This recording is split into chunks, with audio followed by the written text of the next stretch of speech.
La parte más importante es que hay un factor de la ciberseguridad que no cuesta dinero, que es la parte de la prevención y la educación de los usuarios.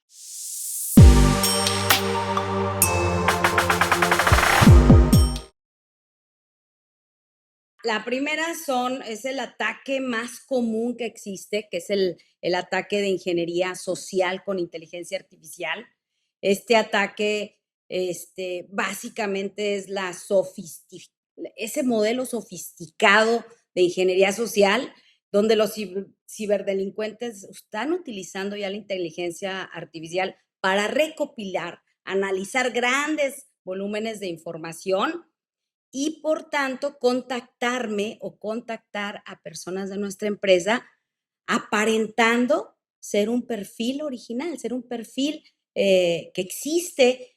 Puede ser el de un director de nuestra empresa, puede ser uno de nuestros gerentes. Esos perfiles son falsos y están buscando esas víctimas, sobre todo para identificar quién puede ser víctima dentro de la empresa y dirigir los ataques de ingeniería social ya con un objetivo bien particular y muy dirigido, ¿no? Ese es el primero. El número dos o el más frecuente, que es el mismo ataque de phishing, que es ese correo electrónico que recibimos, ese mensaje que recibimos que pareciese ser de una fuente, pues, que yo conozco, que me da confianza, y lo que resulta es que ese modelo donde está imitando ya la escritura, a lo mejor ya viene un video incrustado que me está trayendo información que yo esperaba recibir y por lo tanto, si le doy clic a ese link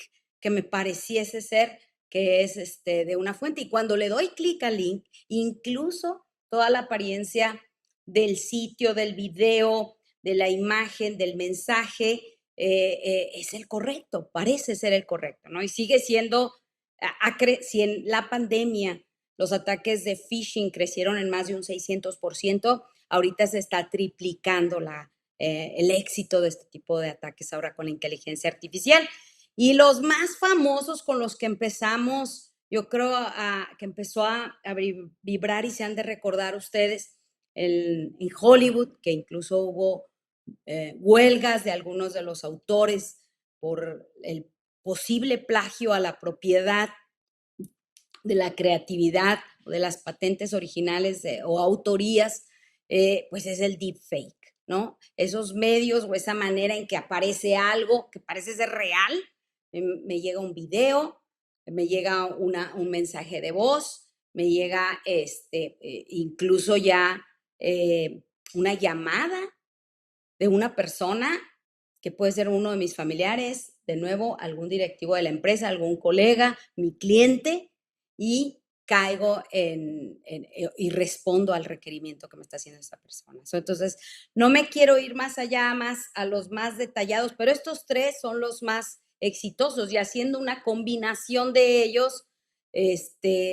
pues ahorita el fraude que recién se publicaba en el New York Times era precisamente ese de Elon Musk, que lograron los delincuentes o ciberdelincuentes, pues robar una cantidad escandalosa de dinero, porque al momento en que te pedían invertir en la empresa, en sus empresas de Elon Musk, la empresa existía, la persona depositaba dinero en esa empresa, me regresaba dinero ya con las primeras acciones, pareciera ser que es real, deposito dinero y me regresa mi inversión ya duplicada o triplicada, y hay personas que cayeron y volvieron a poner dinero.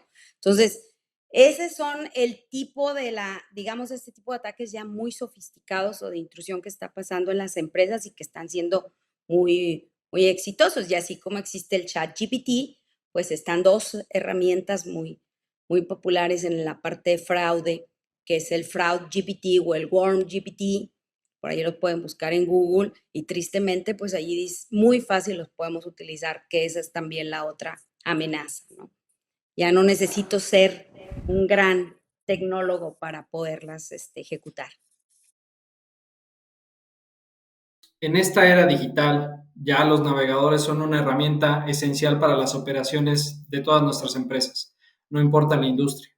Sin embargo, también se ha convertido en una vía principal para los ciberataques. De hecho, hay un informe de Cybersecurity Ventures que estima el costo global del ciberdelito va a alcanzar los 10.5 billones de dólares anuales para el 2025. Y gran parte de estos ataques explotan vulnerabilidades en navegadores web.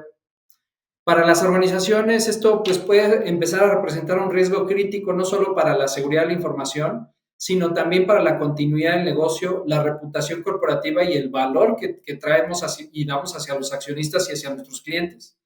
Entonces, por supuesto, es fundamental que los accionistas y los miembros de consejo comprendan estos riesgos y empiecen a tomar decisiones estratégicas para mitigarlos. Ahora voy a empezar un poquito a profundizar.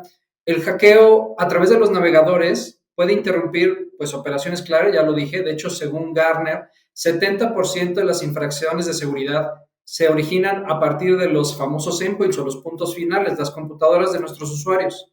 Y un ejemplo, a través de un navegador podrían comprometer las plataformas de comercio electrónico de empresas, sistemas internos, y pueden estar generando pérdidas, ¿no? Entonces, hay un componente importante de riesgo financiero, obligaciones legales, temas de reputación corporativa, confianza en el mercado, entre otros temas muy relevantes.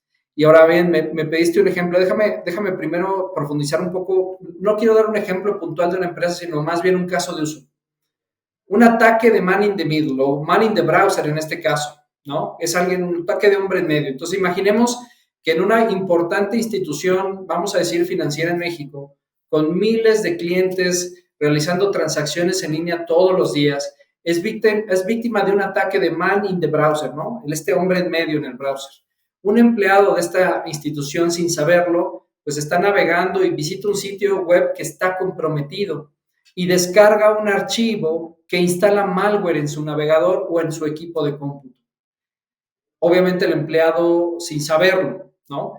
Este malware puede permanecer inactivo, ¿no? Hasta que el empleado inicia una sesión en un portal interno y en ese momento el malware empieza a interceptar las credenciales o lo que está escribiendo el usuario en ese momento en su teclado, está interceptando las credenciales de inicio de sesión y manipula las transacciones que pudiera estar realizando en ese momento el usuario, ¿no? Entonces puede ser desde algo muy imaginativo, puede estar redirigiendo fondos a cuentas controladas por los atacantes, porque finalmente el equipo ya se autenticó. Entonces, digamos, el proceso de usuario y contraseña y hasta segundo factor, si me permites, ya se infiltró, ya estoy dentro del equipo de cómputo, ya realmente es un equipo que yo puedo hacer lo que yo quiera a partir de este punto porque ya tengo los permisos. Ya no tengo ni siquiera que infiltrarme a los sistemas, no, nada más tuve que acceder a un solo equipo. Y debido a que este ataque se produce a nivel de navegador, ni el usuario ni los sistemas de la empresa pudiesen detectar esta actividad anómala de inmediato. Como resultado, pues obviamente los atacantes podrían lograr desviar fondos o afectar a los recursos internos de la organización. Si se dan cuenta, el impacto es sumamente devastador, ¿no? En este ejemplo, la institución financiera no solo enfrentaría pérdidas financieras directas, sino que también tendría ahí una crisis de confianza entre sus clientes y el mercado. Y la noticia se puede propagar rápidamente, afectando el precio de las acciones de sus empresas y obligando a la empresa a gastar una cantidad significativa en respuestas legales, regulatorias, seguros, etc. De hecho, hay un dato. Según Accenture, el costo promedio de recuperación de un ataque cibernético en el sector financiero es de aproximadamente 18.3 millones de dólares. Y hay una realidad muy cierta, que además hoy en día ya el target no solamente son los grandes corporativos, sino justamente la empresa pequeña y mediana, porque además son quienes no pueden aguantar mucho tiempo con un secuestro de su misma data o de toda la parte de su cuenta bancaria. ¿Qué es la parte más importante a hacer aquí? Y nosotros en ciberseguridad siempre decimos, el plan de ciberseguridad tiene que machar con el presupuesto. De nada sirve que yo te diga que tienes que invertir miles de millones de dólares en ciberseguridad o no tienes nada porque es irrealizable. La parte más importante es que hay un factor de la ciberseguridad que no cuesta dinero, que es la parte de la prevención y la educación de los usuarios.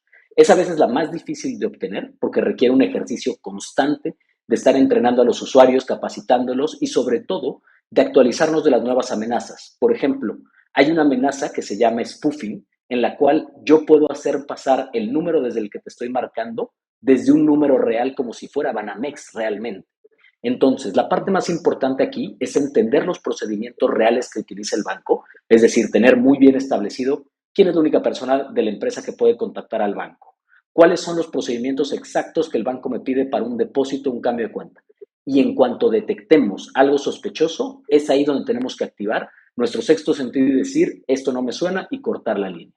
Lo más importante siempre es que el ataque siempre va a tener esta sensación de urgencia, hay un gran problema, la cuenta está siendo atacada, es decir, los atacantes siempre van a querer inducirnos al tema de la desesperación o a la acción inmediata. Y es ahí donde tenemos que pensar fríamente y decir, ¿esto realmente es el banco o hay algo sospechoso? Esa es la parte que yo les dejo a las empresas chicas y sobre todo a los usuarios, donde pueden empezar a prepararse con el tema de prevención y después escalar un tema de tecnología adicional.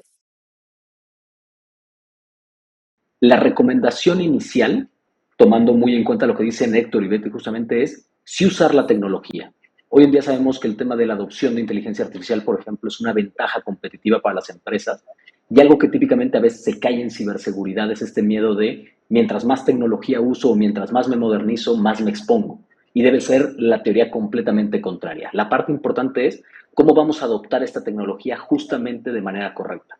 Como bien mencionaban ahorita en esta parte, por ejemplo, de Copilot, que una vez que lo instalamos dentro de nuestra información, corre como liebre y empieza a encontrar y a cosechar todo lo que se tenga en la empresa. Algo muy importante que hoy en día se puede hacer con distintos softwares que inclusive, como bien mencionan, vienen dentro de Microsoft o se pueden conseguir de manera externa, es aislar esa información privilegiada o esa información sensible a la que no cualquiera debe de tener acceso como tal. Les cuento un poquito una historia de algo que sucedió en uno de los ataques que hemos atendido en el tema de Incident Response.